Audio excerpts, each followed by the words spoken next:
જય શ્રી કૃષ્ણ મિત્રો, આજે આપણે બનાવવાના છીએ પાઉંભાજી। તો આપણે લસણ ડુંગળી વગરની પાઉંભાજી બનાવવાની છે। તો એમાં મેં જો કોબી, બટેકા, ફુલાવર, દૂધી અને રીંગણ આ બધું ઝીણું ઝીણું કટિંગ કરીને રાખ્યું છે આવી રીતે। પછી હવે આપણે આને બાફી લઈશું અને આ ટમેટા વઘાર માટે રાખ્યા છે। પછી આ એક નાનું બીટ કાપીને રાખ્યું છે અને આ લીલું મરચું છે અને ભાજીમાં નાખવા માટે લીંબુ પણ કાપીને રાખ્યું છે। તો ચલો હવે આપણે આ બધું કુકરમાં બાફવા મૂકી દઈશું।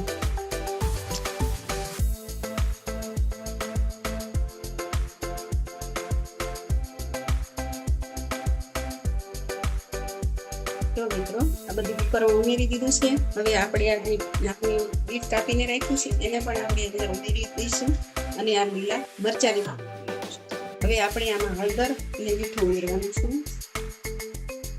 અડધી ચમચી હળદર અને અડધી ચમચી મીઠું ઉમેરવાનું છે। બસ કુકરનું ઢાંકણ બંધ કરી અને આપણે બાફવા મૂકી દઈશું। જો મિત્રો શાકભાજી જે આપણે બાફવા મૂક્યા હતા એ બધા સરસ રીતે બફાઈ ગયા છે। હવે આપણે આને ચોપર વડે બધા ક્રશ કરી લઈશું। ભાજી દબાવવાનું છે એકદમ સરસ દબાવી લઈશું અને ગ્રેવી કરી નાખશું। બીટ નાખવાથી એનો કલર એકદમ સરસ લાલ આવ્યો છે અને હળદર ઉમેરવાથી પણ એનો કલર સરસ આવે છે। પછી હવે આપણે આને વઘાર કરીશું। હવે આપણે આ પેનમાં તેલ ગરમ કર્યું છે, હવે આપણે એનો વઘાર કરીશું। તો મિત્રો તેલ વાળી ગયું છે, એમાં થોડુંક આપણે જીરું ઉમેરીશું। જીરું ગરમ થાય એટલે આપણે એમાં ટમેટાનો વઘાર કરીશું।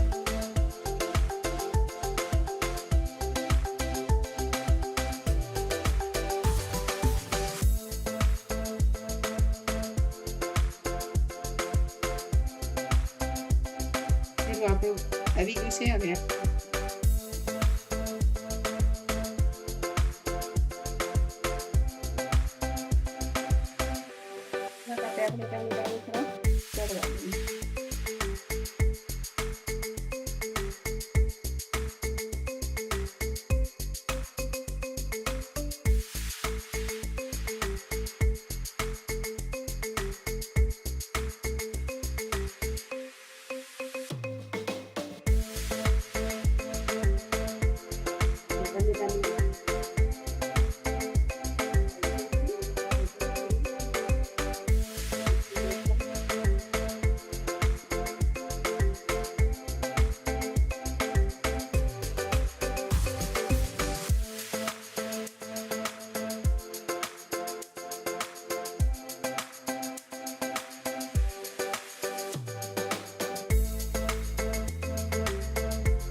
લાલ મરચી પાવડર છે, અને આ ગરમ મસાલો છે ઉમેરીશું।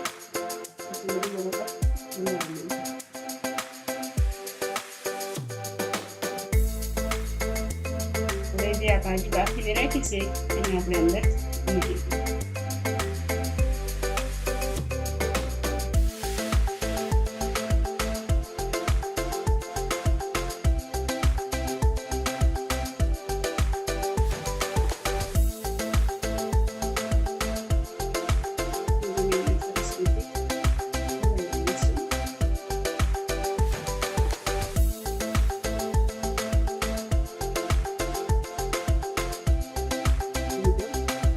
એકદમ સરસ તૈયાર છે।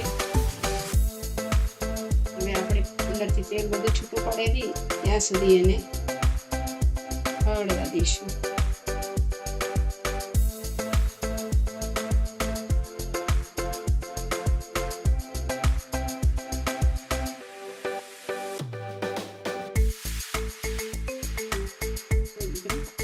તેલ છૂટું પડી રહ્યું છે।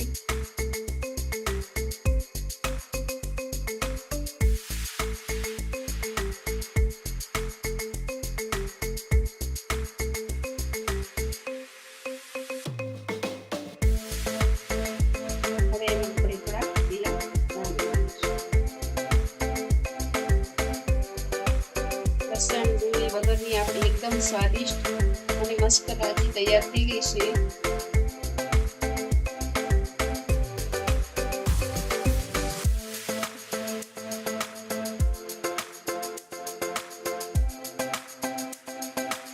ચલો આપણે હવે એને સર્વિંગ બાઉલમાં લઈશું.